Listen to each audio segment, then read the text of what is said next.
Yo, welcome to the latest episode of the AEG show. I'm your host this week, DG3. I don't get to do this a lot, so it's going to be interesting. Maybe I'll fuck it up. But we're jumping into our time machines this week. We're going to take you guys back to the 90s. We're going to use some corny references all episode long. We're going to make some Australian jokes that you haven't heard in a while, because we are joined by a very special guest this week, a former Sega hotliner from the 90s, Sega Master Tim. How you doing, buddy?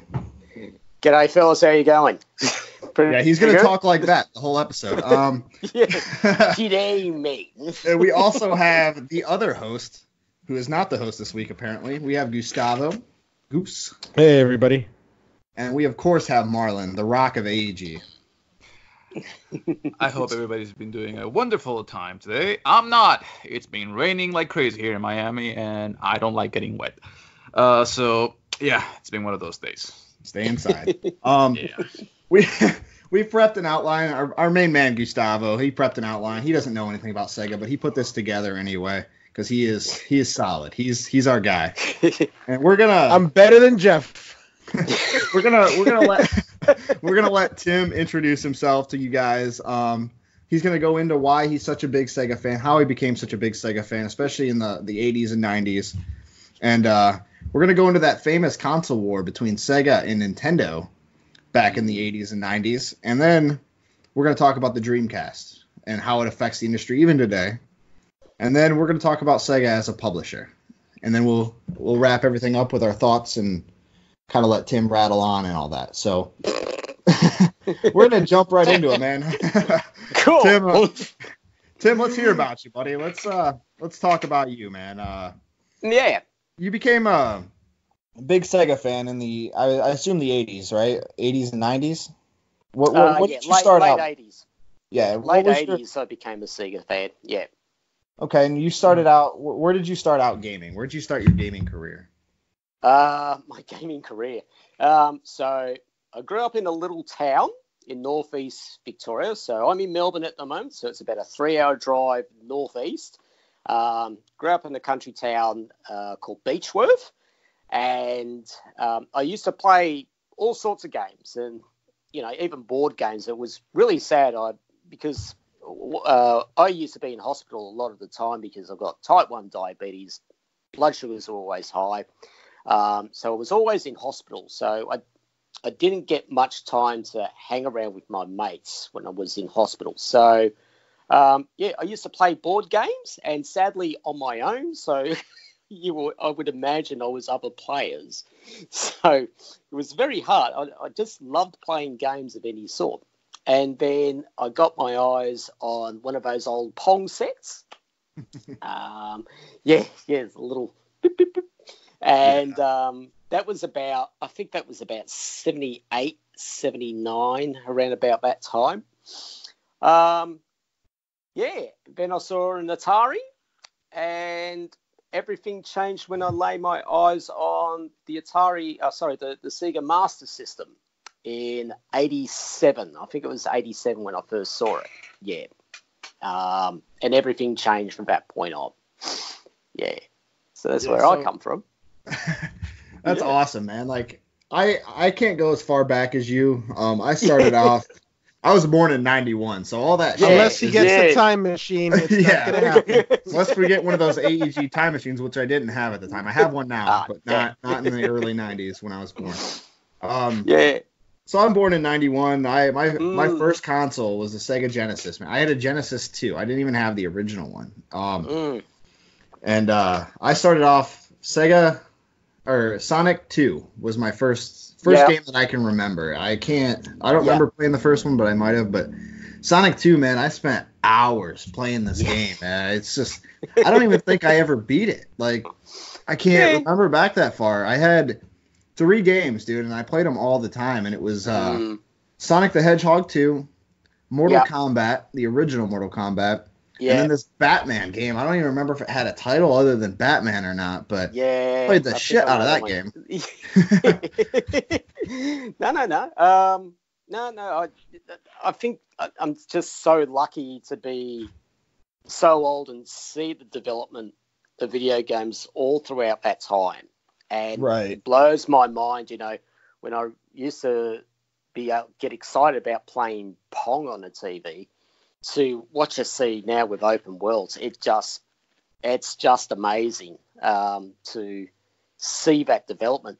And in time, like you're probably going through that now, where you're saying, well, when I was, like you're saying, you're playing the Genesis there, how far games have even come since then, and it gives you hope as to what's going to come in the future. Yeah. For sure, man. I don't know if you had this or not on any console, but I remember when the PlayStation 2 came out, right? I remember looking at Final Fantasy X for the first time and being like, these graphics cannot possibly get better than this. This is this is the gaming peak right here. They'll never top this. Was there anything like that for you coming up before? Maybe necessarily before PS2? Yeah, so you all know of the Commodore 64. Yeah, I know that. Yeah, right. And I still swear to this day, I don't think there'll ever be a big of a game as an impact on me as Elite. And it had 3D vector graphics, okay? And it was that moment when I saw that game, I thought, how could things get better than this?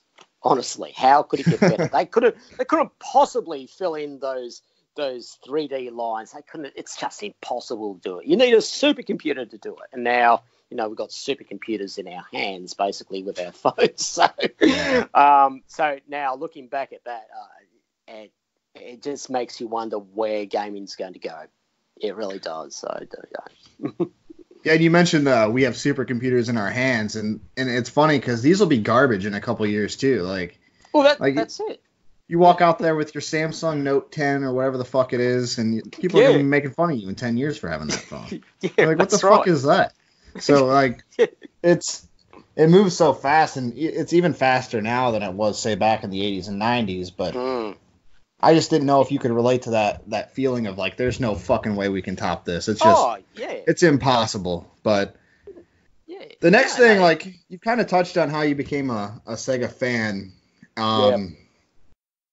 Now, tell us how that fandom, how the hell did you get into becoming a Sega hotliner? Because that's something that kind of thing doesn't even exist anymore anywhere.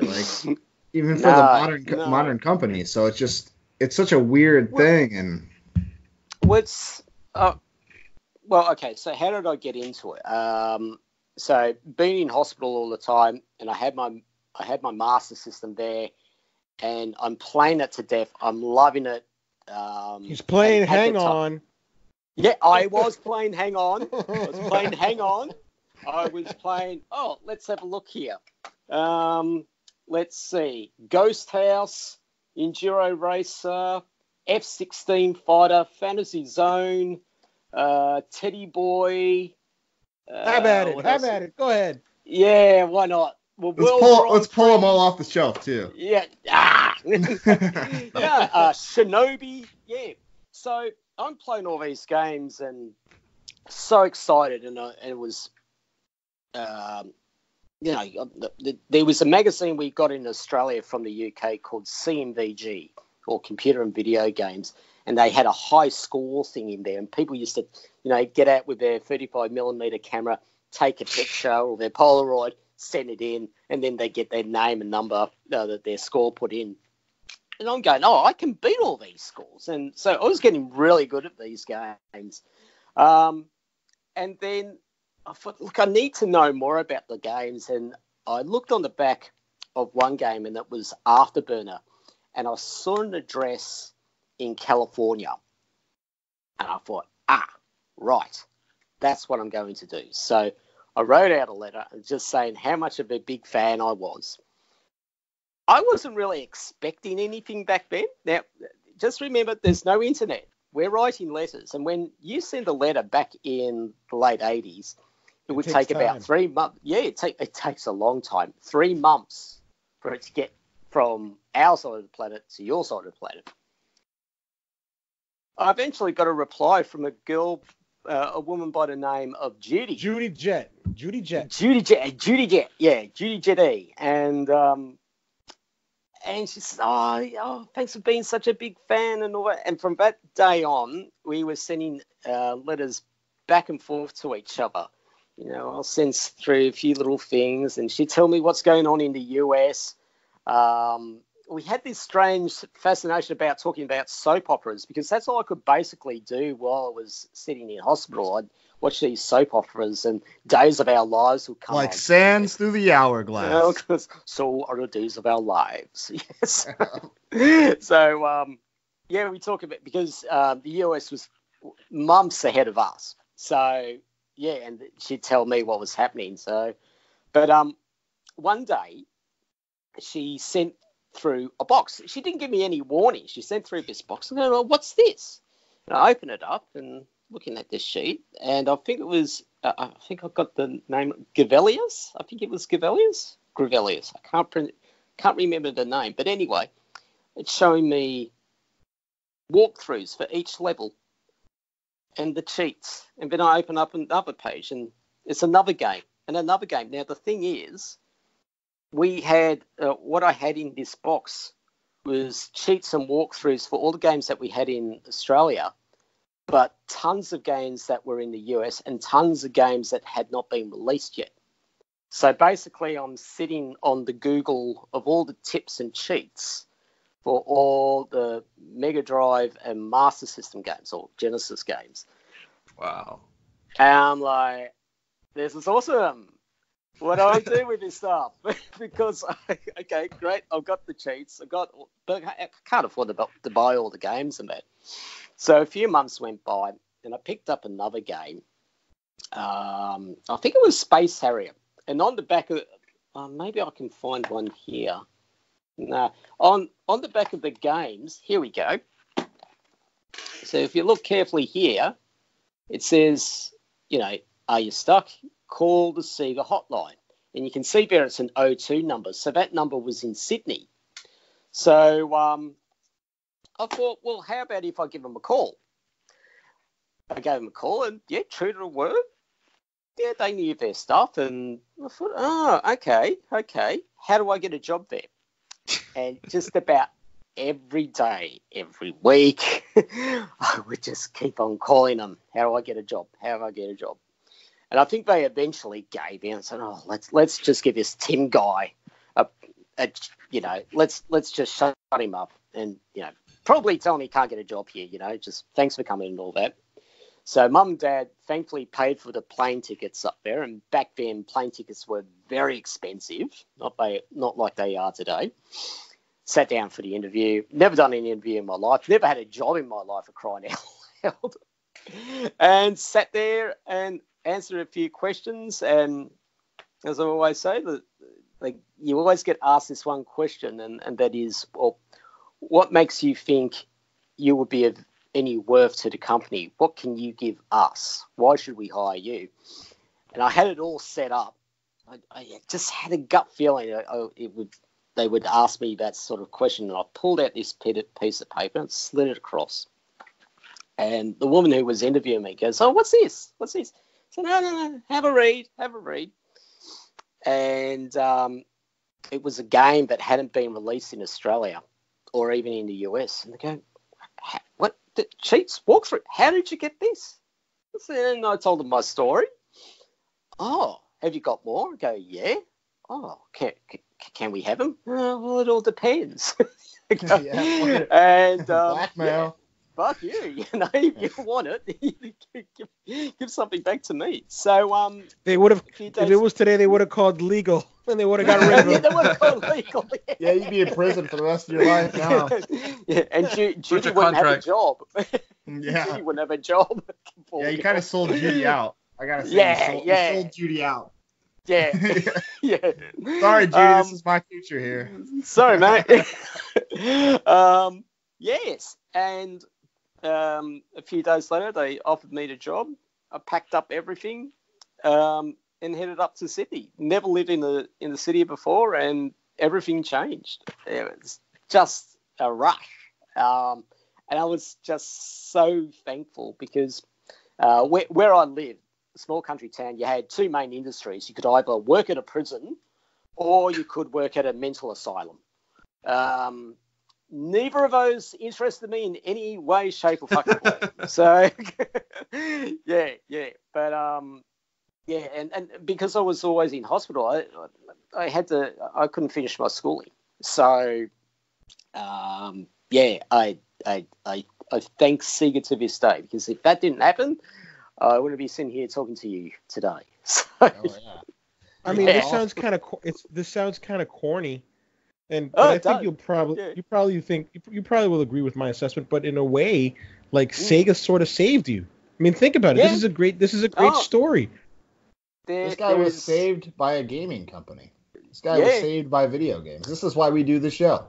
Yeah, we're looking to save you. And I honestly, I can't thank Sega enough for that one opportunity. And I think you see out there on Twitter and a lot of the streams out there, you see a lot of people with health conditions and all that, and they have a hard time interacting, outside of their house and all that. And you see this all the time, that gaming seems to bring these communities together. It doesnn't matter, if you've got only one leg or you have a mental health issue, everyone's bonded by this one common thread, which is video gaming. And it's great. So I'm one of the lucky ones that loves something so much I ended up working for them. I took it took a few steps further than most people. I harassed Sega in a way. Yeah. But it worked out in your favor. You kept knocking the door, man. Yeah. I'll tell you that. Yeah. You kept knocking the door. Yeah. And you have to be insistent. So your story is a great one. Your story is a aspirational one for many gaming fans growing up today, where they may feel like they don't have a way to get into the industry. But I think now in today's world, you just have an abundance of avenues and alternatives to try to get in. You have social media, you have the internet, you have YouTube, you have, again, the internet has just democratized ways to get into the industry. You may not necessarily be able to work for an IGN or a GameSpot, but you can be a small outfit like, say, us, AEG, and still be able to contribute. So that's an awesome thing. And we have to thank folks like you for that, in a way, who paved the way. So thanks. Oh, no, don't thank me. Thanks, Sega. No, it's... We can't thank Sega. They're gone. No, I'm just... That's a ball. That's a low move. Stop. That's a low move. But fair. But fair. I'm just so happy as to how far gaming's come nowadays. It's multi-billion. There are so many avenues where you can get into it. Whereas back in my day, you could maybe do some admin, you could maybe write for games. Your options were very limited because not many people knew about the video game industry, even back in the early 90s. It was a very cowboy industry, I must say. So, yeah. Cowboys?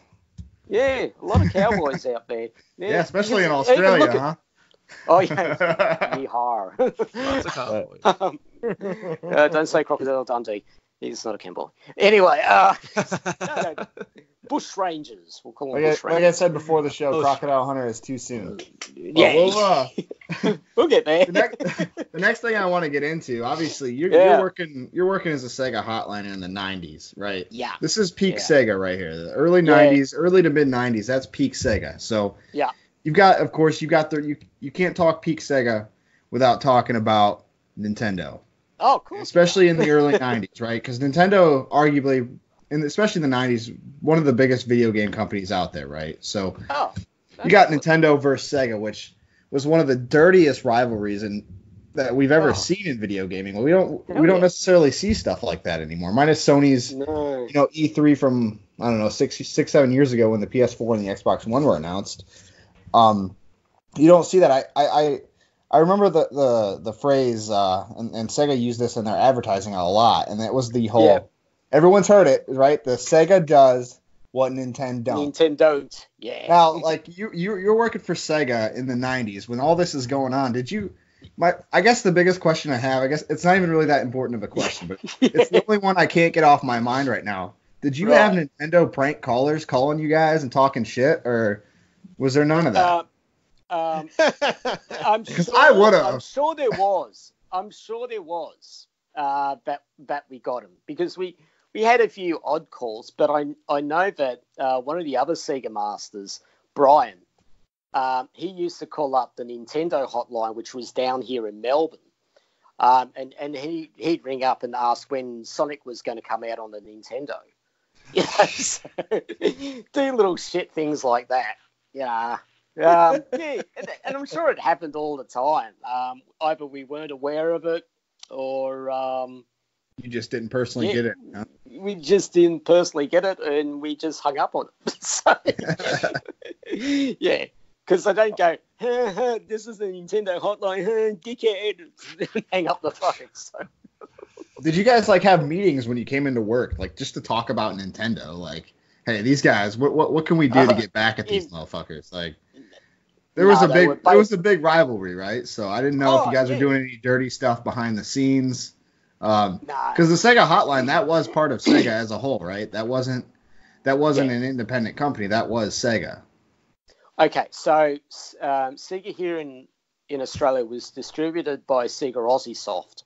Okay, and I think eventually Sega bought out Aussie Soft. I'm not sure the full story, but basically they started taking control of the operations, and the CEO of Sega Aussie Soft, Kevin Burmeister, was heading the operations there.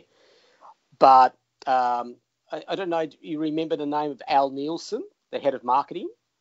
No? Well, you should know, because he's the guy that Nielsen? came out with... Yeah, Al go ahead. Nielsen. Yeah, he was the guy that came out with the phrase, Sega does that, Nintendo don't. Okay. And what he used to do is travel around the world and make sure every country was doing their thing for Sega and that. He said he never had to come down to Australia because we were looking after ourselves. In Australia, Sega was big, like really, really big. And a lot of kids in Australia don't understand that Nintendo weren't always on top of the mountain. Like, they only had it during when the Master System came out. Sega had about 60% of the market share. When the Mega Drive / Genesis came out, that went up to 70-80%.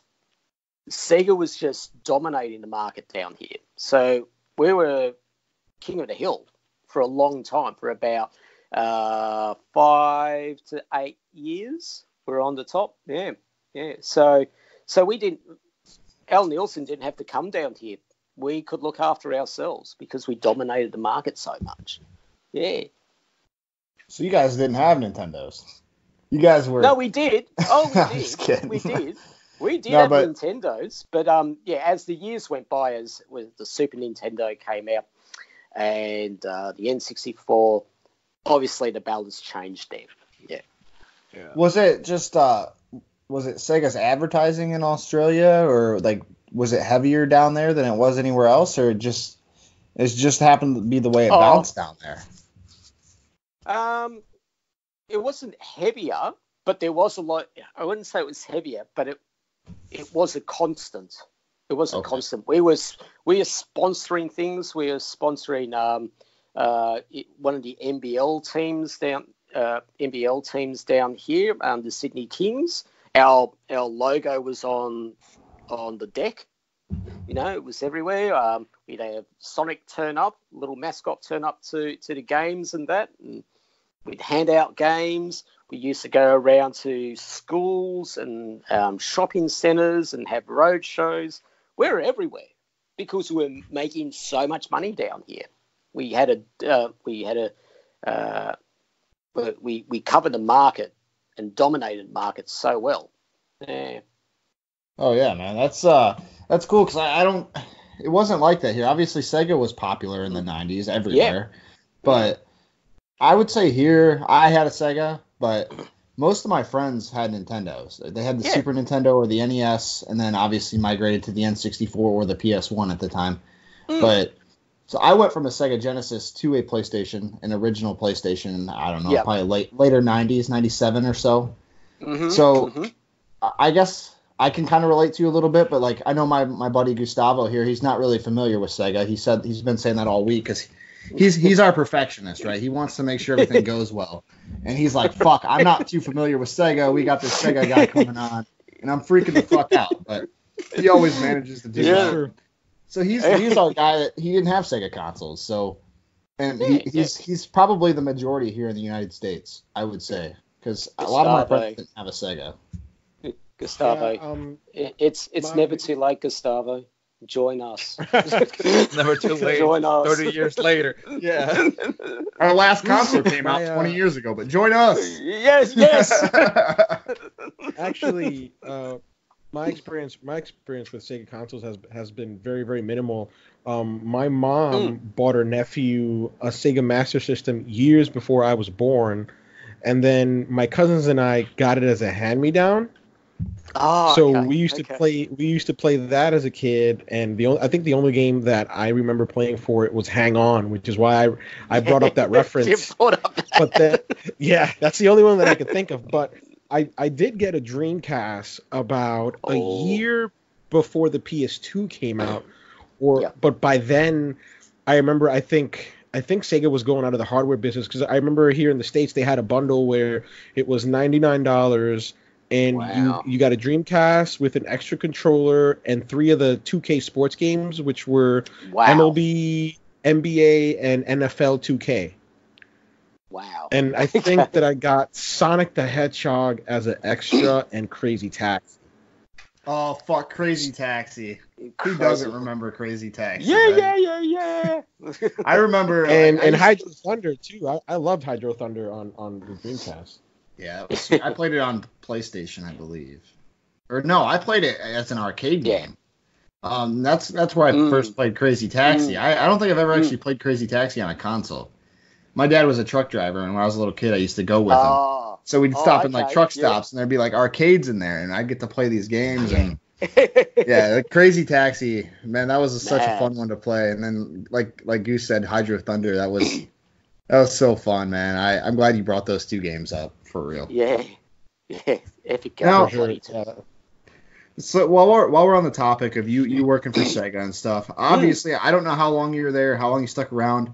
I don't know if you were there for the downfall with the internet coming in, and with Sega's console production kind of slowing and grinding to a halt basically with the Dreamcast. I don't know if you were there for all that, but if you could take us through that would be awesome. Okay. No, so I left just after the Saturn had been released. Okay. But over here, we could already see the writing on the wall when the PlayStation came out. Everybody was drawn to it. Even Nintendo was having a hard time trying to catch up with what the PlayStation was bringing out. I remember when I first saw the PlayStation, I was going, how is this going to take off? Look at the control pad. I mean, there's so many freaking buttons on it. How can you keep, do all the things and all that? But clearly I was wrong. And, the PlayStation just overwhelmed the market, really. Everybody was getting one. But I could see things were on the downturn. A lot of the other Sega Masters would say the same thing, as that when Sega started charging $1 a minute for our services, we thought, that's not right. We didn't feel right about charging kids $1 a minute, because you got to put it into perspective. When Aladdin, remember the game Aladdin? Yes, I do. Okay. How much was Aladdin for you? How much? I was a kid, man. My parents bought that shit for me. Let's put this into perspective. When Aladdin came out, it was worth $129. Is that US? That's Australian. Okay. Australia. That's Australian, so that's about $99. Add inflation to that in today's terms, it almost becomes like $250. So think about that. You've just spent that amount of money, and then Sega had, guys organising a hotline, decide to start charging people $1 a minute. I think they've already paid for that service, haven't they? So the guys started leaving because they were getting it's bad. Felt dirty, yeah. They felt dirty because we just wanted to help our kids and lonely housewives out there. Right. That's who they were, lonely housewives. Went over your head. He can say that because he was in it. He has the calls and the experience, right? So. Oh, okay. Now, were you guys just handling calls in the United States? I'm sorry, in the United States. Where the fuck am I? Were you guys just handling calls in the Australia? Did the states have their own? Yeah, did the states have their own hotline? Or? Yes, so the states had their own hotline. Australia had their own. New Zealand had their own. They only had 2 people on their hotline. Mind you, back then their population was about, I might be wrong here, about 3 million. So there was many people over there. Makes sense. The UK didn't really have a hotline. They had multiple hotlines, so that you had like a different number for every different game that came out. It was just a money-making tool because they were on the dollar per minute sort of system already. But yeah, we just looked after the Australians here. Okay. Awesome. Yeah. Before we go to the next topic, I just want to do a quick reminder that we are live. Obviously, when you hear this on podcast services, it will not be live anymore. And I just want to give a quick shout out. We received a donation from Chi, so we appreciate that. All this live stuff still in beta. My mic's been having issues. I don't know if it still is or not, but no, it's working fine now. Okay, you're good. Goose can put a timestamp on this and edit it out if he wants to, but I just wanted to just quick shout that out real quick. And now, while we're on the topic, we're gonna move on to another topic. I don't know why I said it like that, but sorry, I'm kind of distracted. I had family up all weekend. I'm burnt out and tired, but you need a beer. Yeah. You need a lot of beers. So you said you left before the Saturn came out? Just after. Just after it came out. Yeah. So our next topic is on the Dreamcast, and Gustavo, Marlon, and I, we've had this conversation a couple times. How I truly believe that the Dreamcast was ahead of its time. I think. Yep. And I don't know what Sega did wrong. I don't know if you can lean into this topic at all since you left before it came out, but I don't know. What are your thoughts on the Dreamcast and its ultimate failure? And its ultimate failure. Before you answer that question, I'd like it if maybe you can give us like a little bit of runway. Why was the Dreamcast conceived? What was it in response to? I'd really like that, and I think you'd be able to give some special insight that others probably are not going to be able to, because I know that Moore was at the helm back then, because he was the one who spearheaded the Dreamcast project, and I'd like you to start from there if you can. Okay. Well, these are only just my personal opinions. So, everybody's read things about the downfall of Sega. And I pretty much share a lot of those views myself. So, look, when the Saturn came out, one of we were discussing this yesterday, me and the other Sega Masters, and the question was asked, what would you do differently with the Sega Saturn? Now, the other guys were saying, look, they didn't release Sonic with the Saturn. I mean, this is our mascot. Sonic's our mascot. And they didn't do that. They didn't release Sonic with the Saturn. Nintendo does it all the time. They always have a Mario title out. So they marry the two brands together and sell them as a one package. So they didn't do that with the Saturn. My personal view is they shouldn't have released the Saturn. They just shouldn't have done it. I know it would have been a big time between the Genesis and the Dreamcast, but I just think it was too rushed. Everything was too rushed. And because of that, they just lost their bearings completely. It's just like anything in life. When you're in a hurry to do something, you don't have your thoughts about you. And you're always scampering about, and you're making all the wrong decisions all the time. And this is what I think has basically happened to Sega. They were rushing about too much, trying to keep up with the Joneses, and not worrying about bringing out a proper product in the end. So just so many mistakes were made. So why did the Dreamcast fail? I think it was simply because of the reputation of the Saturn. Because they thought, well, that's failed. How could Sega come out with a better product? And look, the Dreamcast is an amazing product, an amazing console for its time. And yes, it was way ahead of its time. But I think Sony pretty much established its market already. I think people are more drawn to a brand which is Sony. Everyone knew Sony. They've been around for a long time, even though, they were firstly known for camcorders and TVs and other electrical goods. But Sony was a brand you could trust. And I just don't think people had the trust with Sega anymore. They lost it. That's just the gut feel I get from it all. But I wish I was inside of marketing. I wish I was there at accounts and seeing the sales figures come in. I wish I was there in the boardrooms to see what decisions were being made.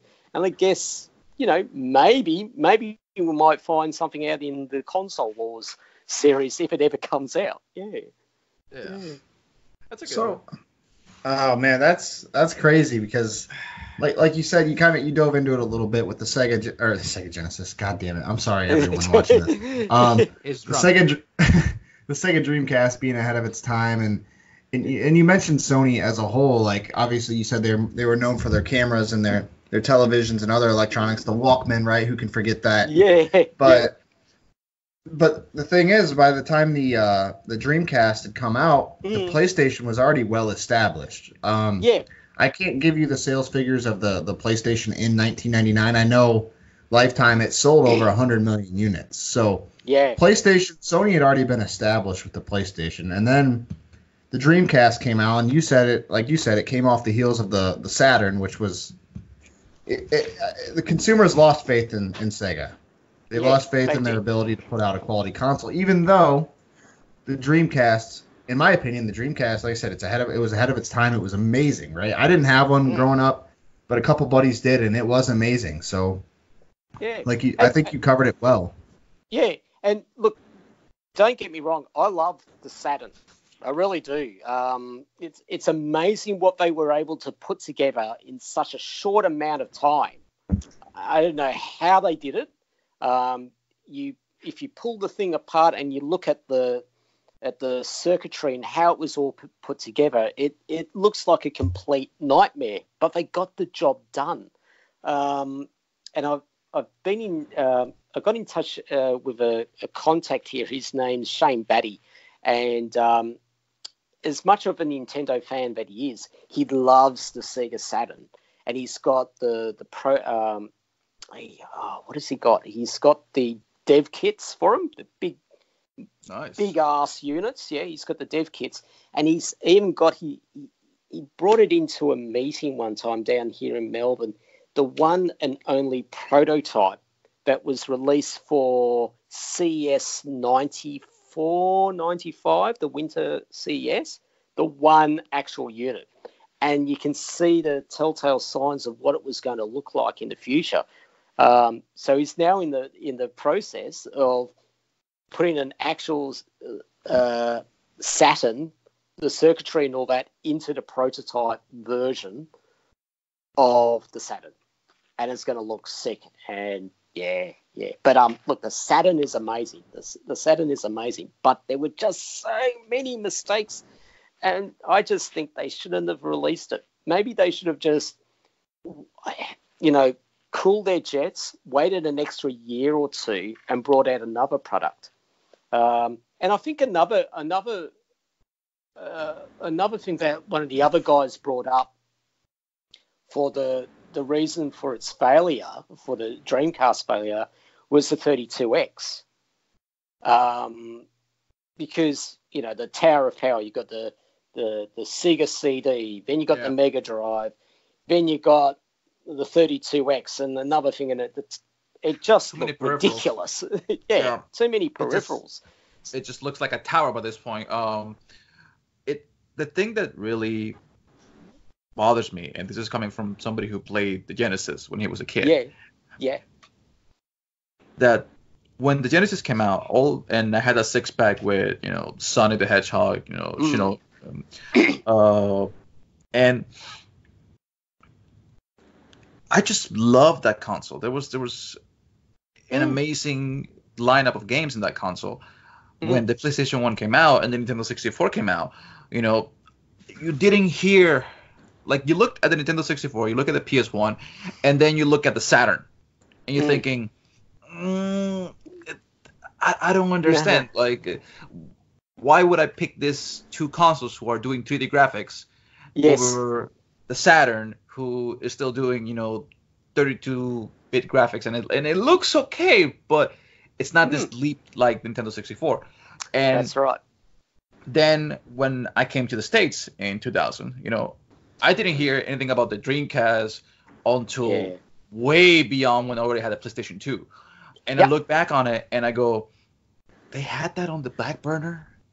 Yes. And they decided to bring the Saturn over that? Yeah.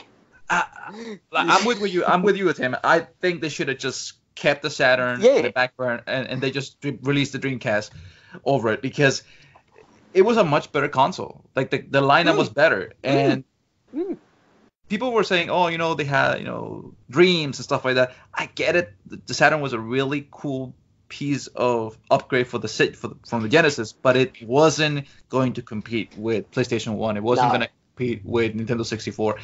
And it's a shame. I'll just say. Go ahead, Tim. Yeah, I was going to say, and that response is so typical. That response, like your confusion that you're going through right now. You know, like, why? I got this, but why Saturn? Why would I spend? No, and this, it is just a question mark of a console. I know that I never said the phrase when I was a kid, I'm going over to a buddy's house to play some Saturn. I know I never said that once in my fucking life. What the fuck, Sega? Drop the ball. It was either to play PlayStation from someone who had a multi-tap, which was not me. I didn't have a multi-tap, but or a Nintendo 64, which you didn't need a multi-tap because it had 4 fucking controller ports in it. But exactly. And I think, look, when you lose the consumer's trust, it's very hard to grab that back. A good example of that is probably the Wii U. You know, that was not many people really. It doesn't have a bond with many people. People will talk about the Wii.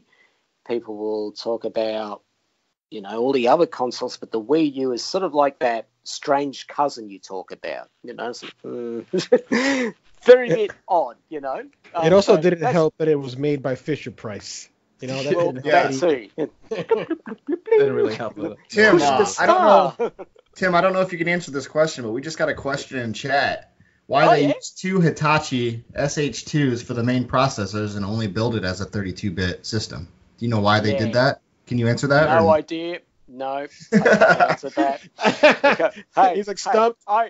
Hey, it doesn't make any sense. I play games. I'm trying to learn about what makes the consoles work. You know, even at 47 years of age, you know, and it still blows my mind today as to how they put these things together. So, you know, that guy I was mentioning about before, Shane Batty, you know, he's sort of showing me what this bit does and that bit does, but I sort of like sit there and nod and I'm trying to understand. So, but it's a little bit past my time, mate. So. Yeah, so I can't answer that. Sorry, mate. I'm sorry. You know what though? I feel I'm only 28. Only 28, but I already feel like time's starting to pass me by. So I can only imagine. Like I'm slipping away too. I get on the internet and I see all these like slang terms and stuff on the internet, and I'm like, what the fuck does that mean? I can't tell you. Somebody explain to me what is Skopatu Mana? What is that?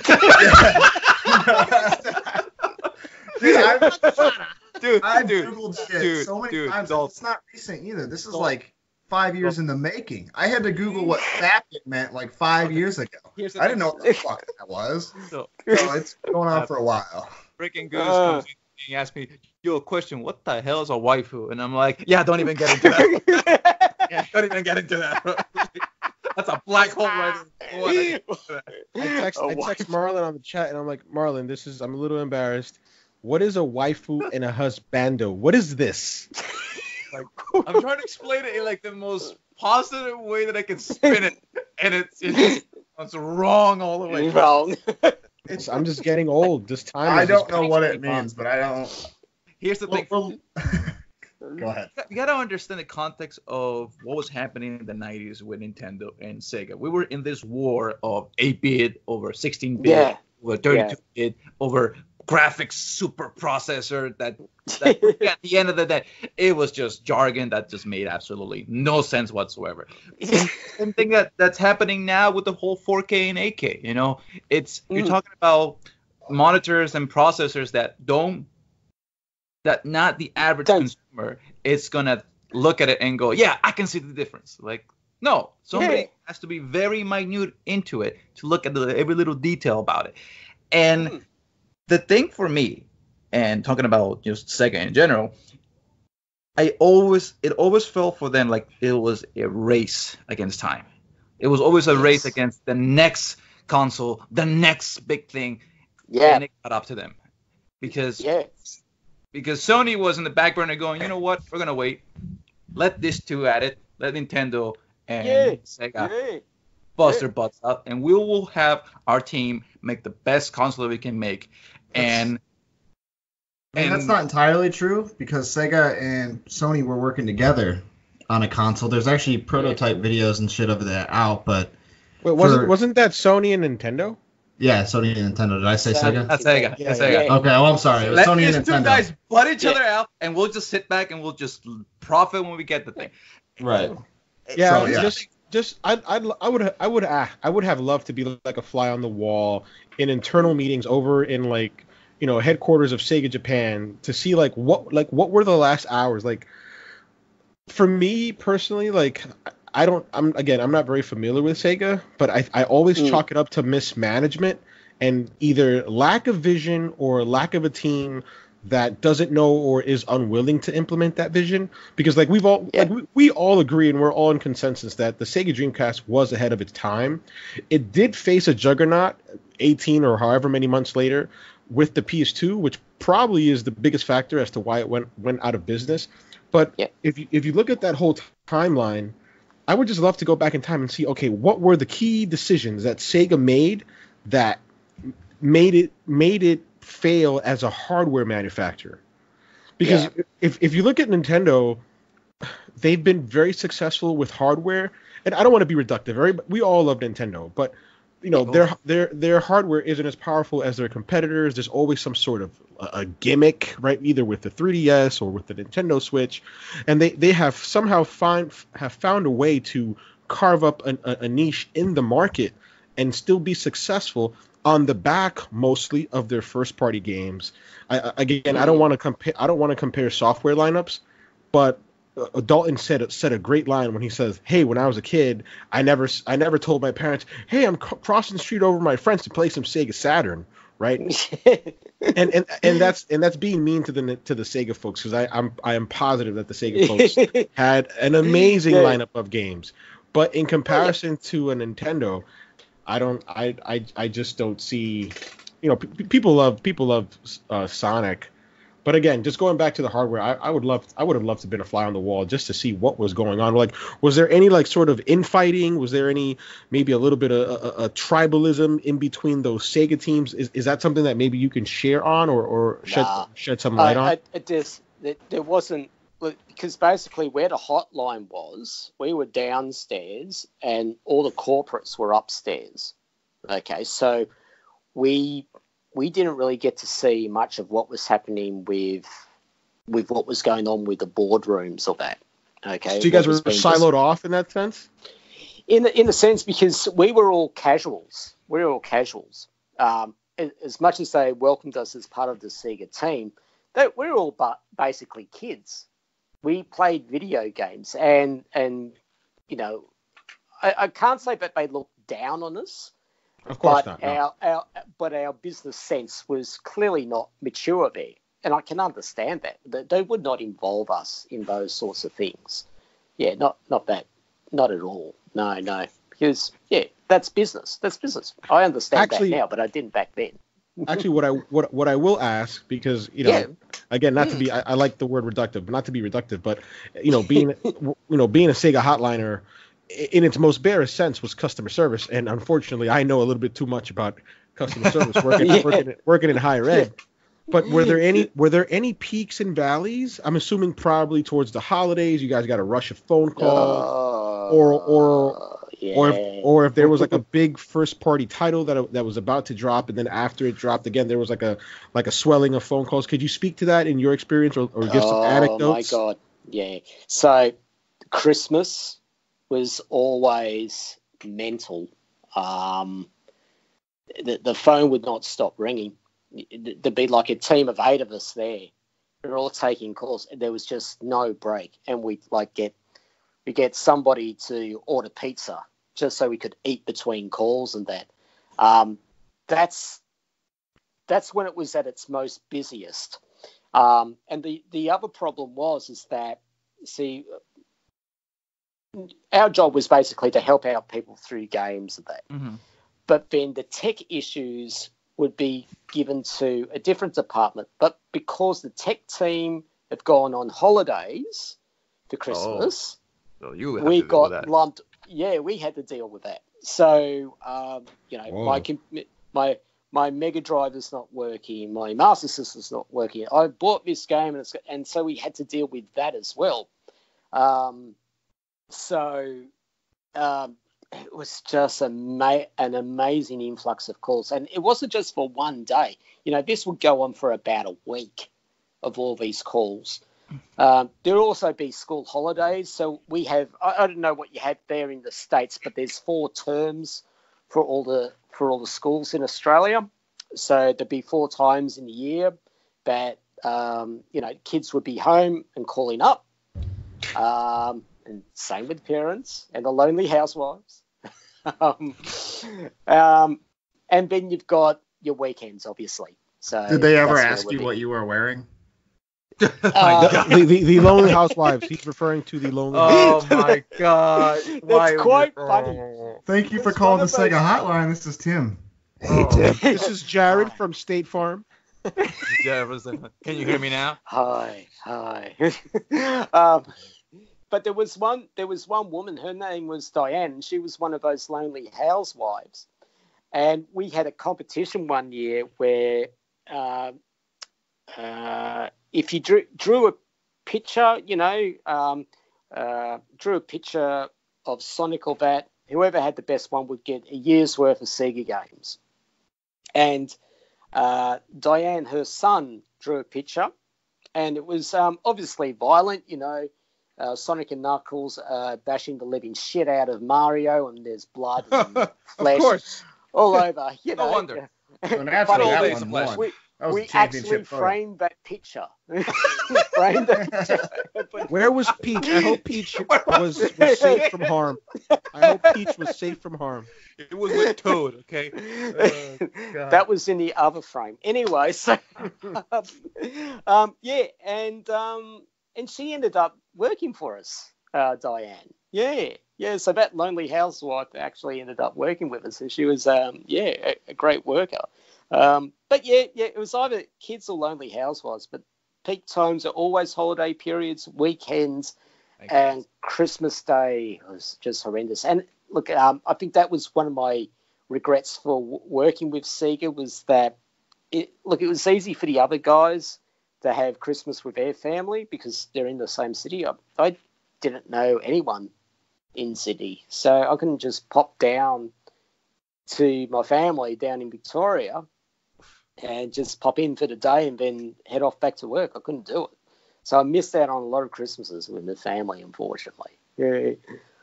Oh, those are the sacrifices I guess you make. But I've got another question for you. And now this is probably a little seedy in terms of Sega's business practices, but because you guys did charge about 95 cents a minute, $1 a minute, were there any instructions or were there any tactics taught to you by superiors to make sure that you kept people on the phone for as long as possible? And don't tell me no, Tim. I will tell you now. No, it wasn't actually like that. But the pressure was, and I know it sort of goes in reverse to what you're expecting, but what we had to do was be on top of our game. All right, so we had to know our games. We need to be able to use the database to answer the questions effectively and quickly. Because we do, even back then, we did have regulators back then on consumer law. So we had to provide a good service in as quick enough time. Okay, it didn't work on the same basis of, like, say, sex line. Okay, so, okay, now I'm taking off my socks. It wasn't like that. I wouldn't drag out the call. But that's why a lot of the original Sega Masters left, because they felt pressured in a way. Because like if you want to help out somebody, you want to take your time. So. And the pressure of $1 a minute and all that just put people off.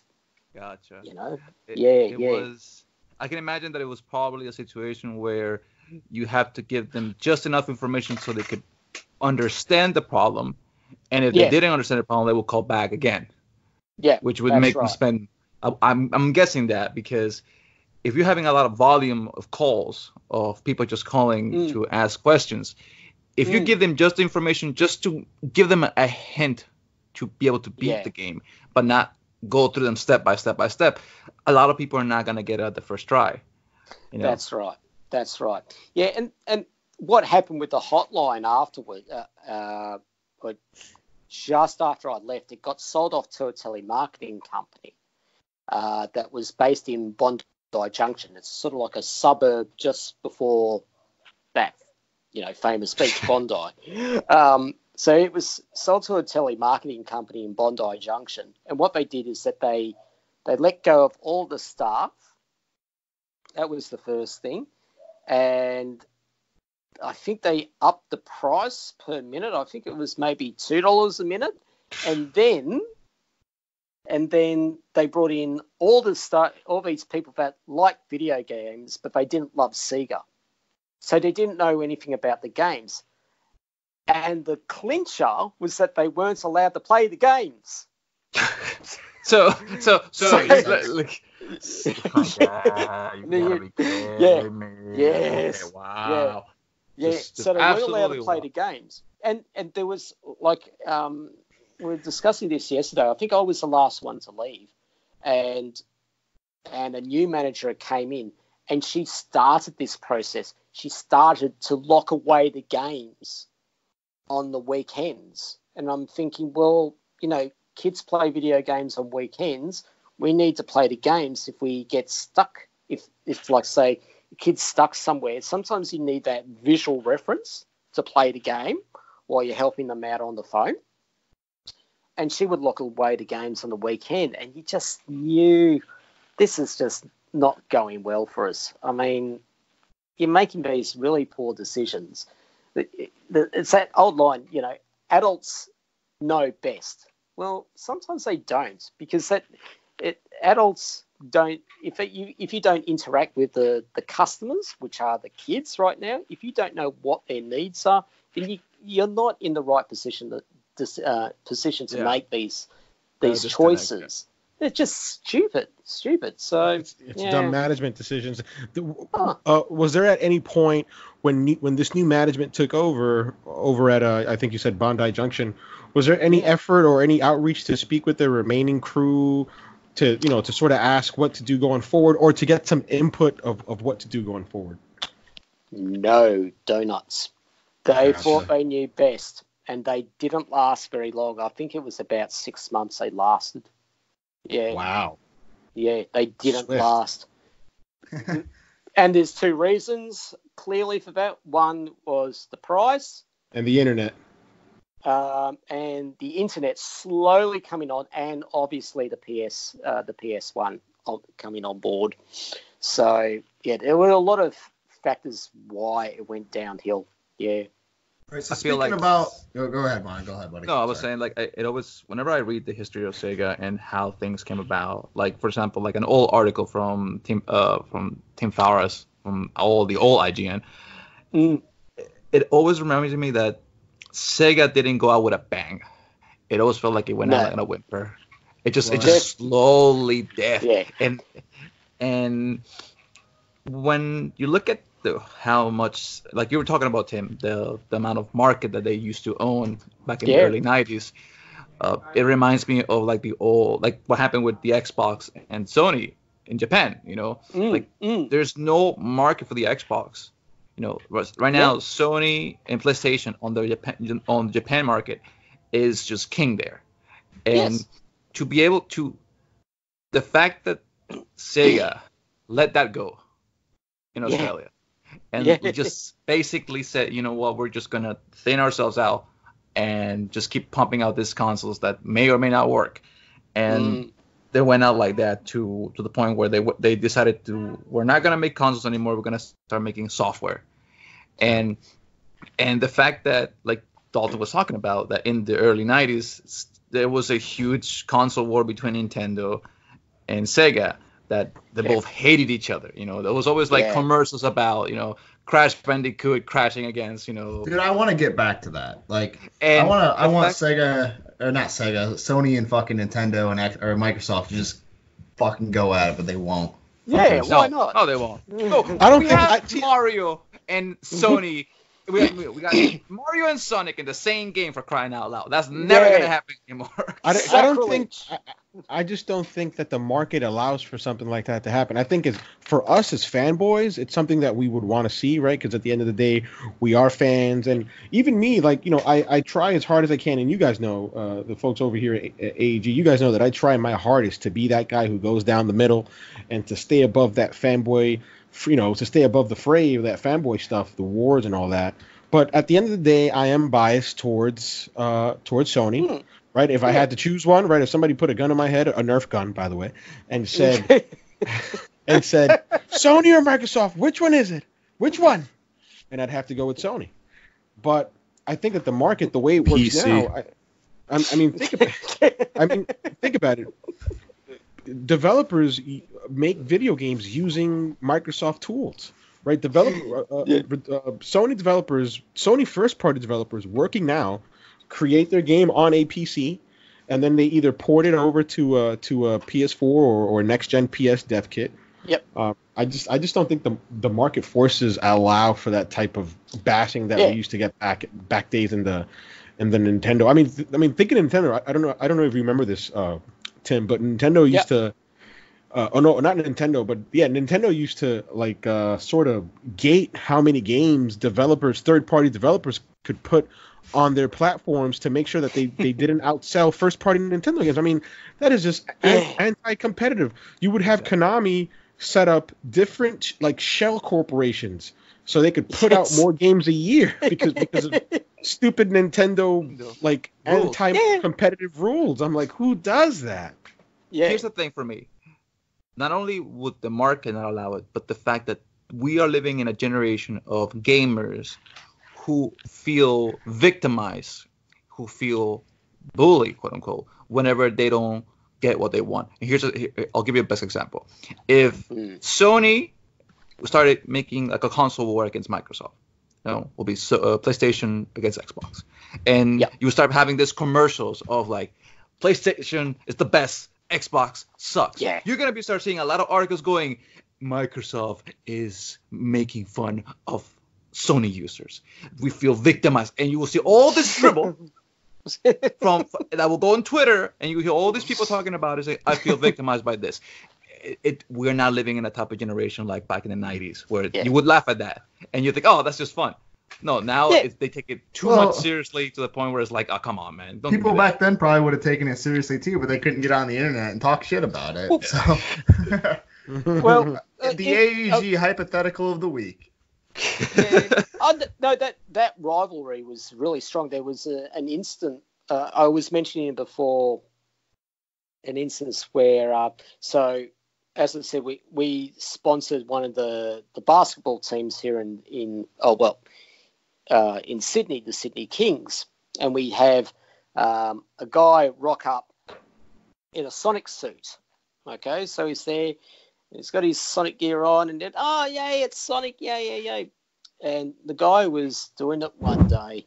He said he headed off to his left. Somebody said, Mario is king, Sonic sucks, and smashed him in the arm, and ran off, and there was like escorts with him, and the guy fled off into the crowd, and the guy Derek, who was wearing the gear, he was like holding his arm, and he couldn't perform. He almost dislocated his shoulder. That's what that rivalry was like back in the early 90s. He's lucky he was he's lucky he was down under, because if it was the States, he would have been shot. Shot, stabbed, or something like that. Sonic would have pulled out a piece, that's for sure. Mate. Yeah, so nowadays, like when you see on Twitter all these fanboys and that, and look, I was one of them. But in hindsight, you sort of look back and go, oh, that's a little bit naive, because look, at the end of the day, we all like gaming. Yeah. You know, we love gaming in one shape or another. It doesn't really matter. It's great that you're passionate about one particular brand, but you got to remember that, because somebody else likes another brand doesn't mean that they're a bad person or they don't know what they're talking about. Yeah. Exactly. You make a great point, Tim. Well, Sorry, go ahead, Goose. I'm sorry. No. I just wanted to point that out. I just wanted to say that I wish that very line of thinking we could just apply writ large to everything going on right now. Yeah, and that's the thing. I'm not going to get into it here on the show, but that thinking applies to not just gaming. It's everywhere. So way of thinking. Like I said, we're not going to get into that here on the show. But before we move on, one of the guys in the chat, one of the folks in the chat is asking. They wanted me to ask if you knew anything about the 10 Gen versus Nintendo case. Do you know anything about that? I don't know if I'm pronouncing it right. The 10 Gen, because 10 Gen was a part of Atari. And I think the story goes is that there's a big issue with the Tetris game, and that Tetris was going to come out onto the Genesis, and I think about 4 or 5 copies were made, and then they realised that the license didn't go with Sega; it ended up with Nintendo. So all the games had to be destroyed, but there's only 5 remaining, and apparently one of those games got sold for $500,000. Yeah. Wish I had one of those floating around in here. Yeah. Oh, there's actually a guy in Melbourne. I think you might know him, The Last Gamer. He's actually got a copy of it, just sitting in his collection. Mm-hmm. That's the one that I know.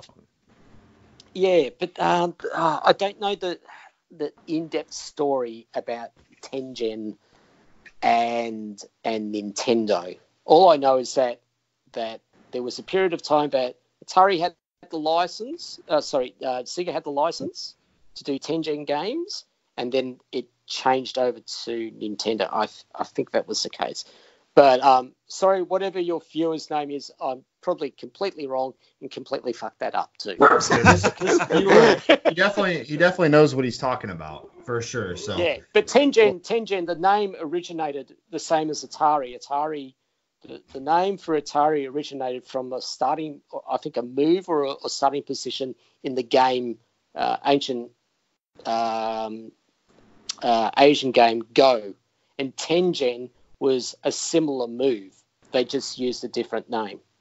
That's where it came from. That's why it originated from Atari. Yeah. Fair enough. And we've got one more topic we want to talk about a little bit. Yeah. We're gonna close the show on this topic. Cool. And that is there have been jokes tonight on this episode, especially from me, about Sega being dead and gone and all this stuff. But they are not. They're still around. They're still publishing games. Yeah. And I don't know if you can speak to that at all, if you were able to see it, because obviously a tremendous amount of downsizing happened at Sega, right? So. Oh yeah. And like Sega, they've always had their own publishing company. They've always had. They're a developer too, I believe. Yes, that's right. Yes. They are both a publisher and they develop both games in-house. They have an assortment of teams. They work with third-party teams. They are a publisher for all intents and purposes. Yeah, Yes. like I said, Sega's not dead, right? Sega's still around. And I remember people like, I think last year when Sonic Mania came out on the Switch, people were like, "Oh man, this is weird. This is weird playing Sonic on a Nintendo console." So, and obviously it's not the first time Sonic's been on a Nintendo console, but people really felt weird playing that. There you go. That's weird. Yeah, that is weird. They're mascotting together. What the hell is that? Yes. So what are my thoughts? Yeah, what are your thoughts on Sega as a developer and publisher? Go ahead, Goose. I'm sorry. No, yeah, just to close it out, just to try to distill what it is that we want to close out on, is what are your thoughts on Sega as a developer, and have they been able to live up to that promise that they weren't able to live up as a hardware manufacturer on the flip side of the coin, being a developer of games? Because they put out, in my opinion, really fun games, great games, but when I take their library, let's say this generation and half of last generations, right? And when I take their library and I compare it to a first-party Sony or a first-party Microsoft or even a Nintendo, I think that they fall short. I think they even fall short to a company like, and this is just my opinion. You'll probably disagree, which is fine. I want you to disagree. But even a company like, say, a Ubisoft or even an Activision. Now you've had some titles, like I think of Obsidian's Alpha Protocol, which was a Sega developed game. You think of Bayonetta. The first Bayonetta was also published. Yes. It was developed by Platinum, but it was published by Sega. I think of Binary Domain, which was a niche PS3 360 game, which was a pretty cool game. Again, what has Sega become post hardware, and what are your thoughts on them as a company now? I don't feel bad about them. I feel a little bit sad that they don't do consoles, but I also am mature enough to understand why they're not. Their games, I think they're really good games, but they're nothing like the sorts of AAA titles that we see here. And you're absolutely right. You are right. They're not right there up at the top. And probably because they can't attract the right people, because they're already taken by other AAA companies, you see. So that's probably the struggle that they're having right now. But the Western view of Sega right now is, there's that disappointment that they don't do any hardware, and they're not as big as what they were before. But if you go to a place like Japan, they're everywhere, because they don't just deal with games. They deal with arcades. They deal with toys. The name is everywhere. So their views are going to be a little bit different. As for the Western view, we're just disappointed, really. And I think there's going to be a day that they're going to bring out an absolutely ripping title, and it might just bring the name back again. It might just bring the name back again where everyone's talking about them, like I'm trying to. How do you pronounce it? Bethesda. Bethesda. Yeah. Like them. We talk about them. Maybe not with all the glitches of no patches or that or poor updates. But yeah. He got a Bethesda dig He may in. not know how to say the name correctly, but he knows they do create some crappy glitches in their game. Yeah, there you go. See, I even know. But I think a day will come for Sega that I don't think they're ever going to get back into consoles ever again. I don't think they will. So you're saying that the Dreamcast 2 is not happening? I don't really think so. I don't really think so. You heard it here on the AEG show. No Dreamcast 2. I agree with Tim. I agree with him entirely. And for the listeners out there, I'm so sorry for not mentioning Yakuza, which is probably Sega's biggest title as of right now. Yakuza. I apologize for not mentioning that. Yeah, Yakuza. Yeah, well, we're gonna get called Yakuza. out and thrashed. Yeah. But this is how you build the big titles. The big titles now. Everyone talks about Fortnite, and I think that's there's a lot of but just remember they're playing video games, and that's the important thing. And they'll grow up and they'll probably play something else. Another new title will come out. So if Sega brings out a title on the same level as like your Fortnites or anything like that, then maybe they'll get better developers, better programmers, better game writers and that. I'm not saying that they're bad now, but take it up another level.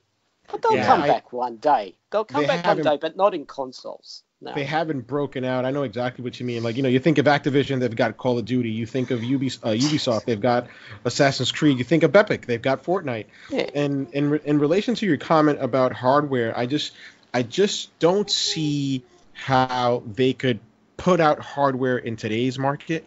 I mean, just think of the way the hardware market works. You have to invest billions of dollars in R&D. You've got to bring it to market. You got to sell it at or below cost, right? Mm-hmm. And then you got to wait years to turn a profit. I mean, that's just not a recipe for success. And in today's world where we have things like xCloud and Project Stadia just a hop and a skip away, right? I just don't see how. I love that dog, by the way. I just. Yeah, she's freaking out because there's people over and she doesn't know who's here, and so she's like crying on camera. So if you guys hear that, it's this dog right here. She's got anxiety. Hey, girl. But yeah, you're. But think about it. Like, making a console is hard. Like, people realize, like, Sony, PlayStation. How hard can it be? No, we're talking a lot of failed consoles. For every Nintendo 64, there's a TurboGrafx. For every, PlayStation. A Neo Geo. A Neo Geo. An Ouya, for crying out loud. Like, think about it. There's so much money, time, and effort that you have to spend on creating a product that may or may not be successful, because depending on the market share that is going on right now. Look at the Wii U, the Xbox 360. They were successful, but they're never as successful. No, the Xbox was successful in the States, but was never successful in Japan. It wasn't as successful up in in the eastern side of the world. It's just difficult for a company like Sega to say, we're going to allocate a couple of $1 billion to create a new console for the newer generation of gamers. Yeah. When they may not even want that. They may just want to play like a PC game that just is easier that way. PCs are already something that everybody uses and that anybody can make, Yeah, I make them all the time, for sure. So for them, it's just much more, business, wise to just allocate their some software as opposed to hardware. Would I like to see a new Sonic game that, like Sonic Adventure, type deal?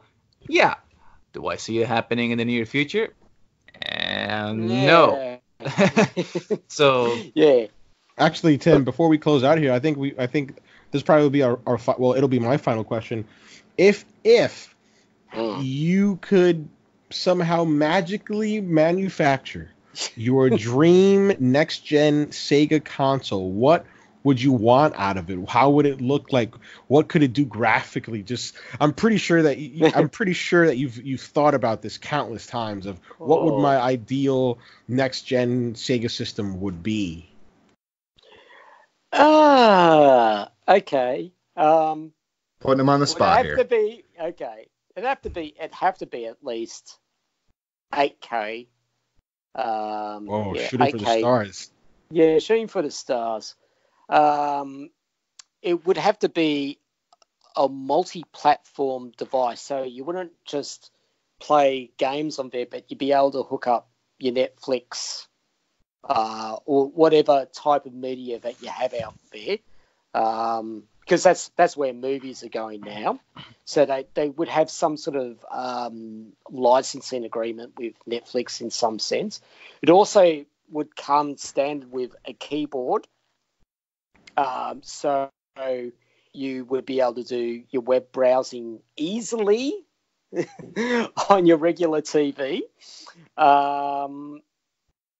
The control pads, I think you'd still stay with the standard format that's coming out nowadays. You don't need to muck around with that. The offset sticks, right? Offset like Xbox One, the best, right? Yes, just say yes. You agree.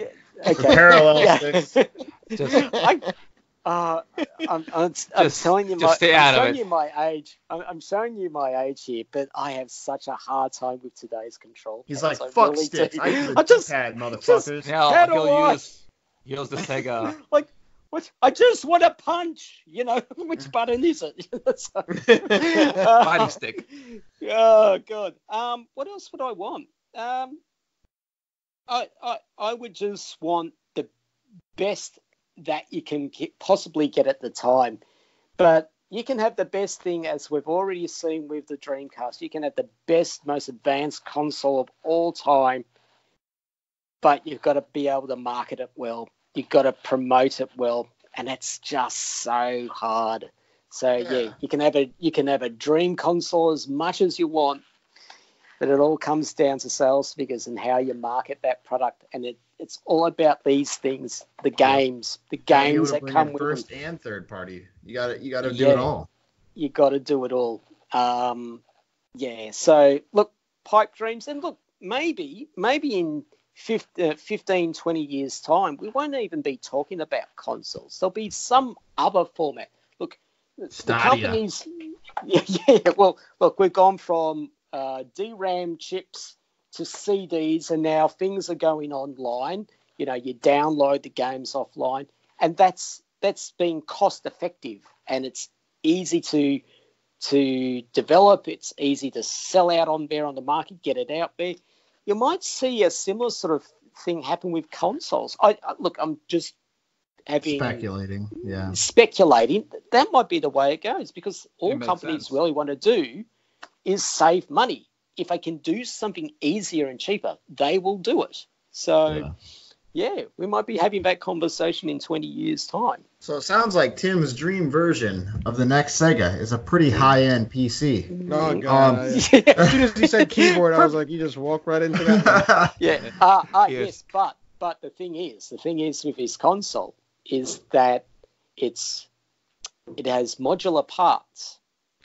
So unlike a PC, if say you needed to upgrade it, you just click in a part and it does that. You don't have to, pull the whole thing up, put a new, It awfully sounds like a streamlined PC, but a PC nonetheless. Yeah.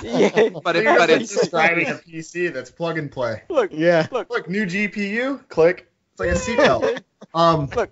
It's a computer. Look at it. It's like a seatbelt. I like that. I like it. It's like a seatbelt. I like that so much. Here's the thing for me. Like, now that you're talking about it, now I just had like a crazy thought happen to me. Like right now. You're talking about like how things have gone from, RAM chips to, CDs to virtual things. Do you see that happening with consoles, where we're going from just like a console, like an actual console, to actually like an actual just software? Where it's like, get into your computer, PS4 software, get in there, and you just play those games automatically without having any issues. I think it will go that way, because it's the only thing that hasn't been touched in in terms of, they're trying to do so much to make to make it cheaper and easier to develop and distribute. And I just get this gut feeling with everything else that's going online and being put on the cloud. I don't know how they do it. Look, I'm no hardware engineer or software engineer. I don't know how you do this stuff, but sometime in the future, I reckon it would be that sort of format, and then you'll have different types of virtual consoles that you'll be able to play on. But I don't know how you would play it. I just don't know. I just get this feeling that everything else is going online. Maybe the hardware itself would go into some sort of hardware format. I don't know. Maybe a bit like the little plug-in for your Amazon. What's the Amazon channel? Fire Stick. Yeah. You just plug that in, and then you've got access to that.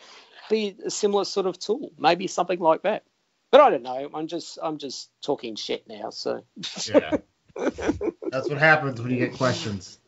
Yes. But, anyway. So before we close this episode out, I want to. We all know it's August now, which means that Borderlands 3 is arriving next month, I believe, September. I don't have the exact date. I'm not looking it up, but I believe it's September. I just want to make an announcement. We are announcing our Borderlands 3 giveaway winner within the next couple weeks. We're doing it 2 weeks before the launch of Borderlands 3, and that is for the Super Deluxe Edition on the console of your choice. All you have to do is subscribe to our YouTube, follow us on Twitter, and tweet at us with the hashtag AEG Borderlands. And we're doing international giveeway as well. Yeah. Oh, so you can be down under. That's right, Tim. You could maybe win if you want. Maybe you could win. I thought I'd win by veto, like just being here. Oh, if you want me to rig it, I'll see what I can do. I'll put your name in the hat, okay. And only your name. I thought this would be like my payment for the appearance fee or something like that. Fair enough. We'll work that out later. AEG skimping on the payment. We're gonna duck out. But yeah, I just want to thank Tim for being on this show absolutely free. We want to thank you, dude, for real, for coming on. All jokes aside, I had a great time. Don't charge us 99 cents per minute, please. Please don't do that. We're gonna get broke on that. Sex hotline, Tim. I've already had my wife send you the bill.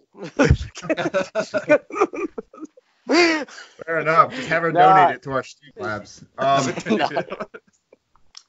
no, thanks again, man. Thanks for coming on. Thanks for agreeing to come on the show. I just want to point out that Tim actually reached out to us like when we first started following each other. He said, "Yeah, I'll definitely." Before we even said anything, he took note that we were a gaming show, and he reached out and said, "Hey, I'd love to be on the show sometime." And it took us a while. We've been pretty slammed with with summer and E3.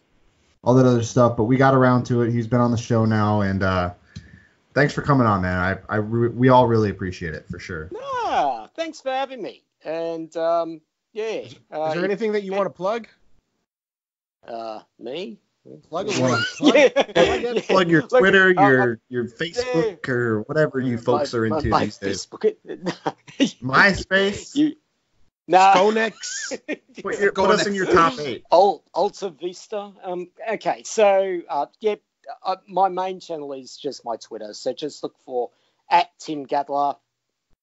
That's all you have to look for, and you'll see the banner there where I've got the old Sega Hotline sticker up the top there. So you'll have the right Tim Gadler. But be free to follow me. I'm happy to answer any questions, and if anything you want to know about the hotline, I'm more than happy to help you out. All right? Sounds good to us. And again, thanks for everyone who tuned into the live stream. This is still in beta, but we appreciate everyone. We appreciate the donations we got. I did not catch who the second donation was from, and I kind of feel bad about that. Cantrell. Okay. I don't know. I didn't catch it, but. Thanks again, everyone. Thanks for tuning in. We've gotten a lot of compliments and feedback from you guys lately, and it's been it's been overwhelmingly positive, and we appreciate it. So thanks again, everyone, for listening. Thanks for the support, the continued growing support. We really do appreciate it. It means a lot to us. So yeah, that's all I have to say on this week's episode. Unless these guys have anything else to say. I just want to say this. Thank you, Tim, for being here with us. It was an amazing experience having you here, and I'm just gonna say this for Jacob Cantrell, thank you for the donation. We appreciate your support. I just wanted to say that before we left the show. And with that, I'll let Dick Dottie Dalton finish it off. Gustavo, anything you want to add? Yeah, I just want to say thank you to the fans who tuned in. Thank you for the donations. I also want to express my sincere thanks to Tim. Thank you, Tim, so much for being part of the show. And I think that what you do is important because, you know, I look at my nephew who's so young and he doesn't know what a Sega Master is. He doesn't know what the Sega hotline was, right? And we need folks like you to show these youngins, these young kids who are growing up playing games, hey, this is where you come from. This is our lineage. Yeah. This is our history. And what you do is a great thing. Thank you so much, Tim.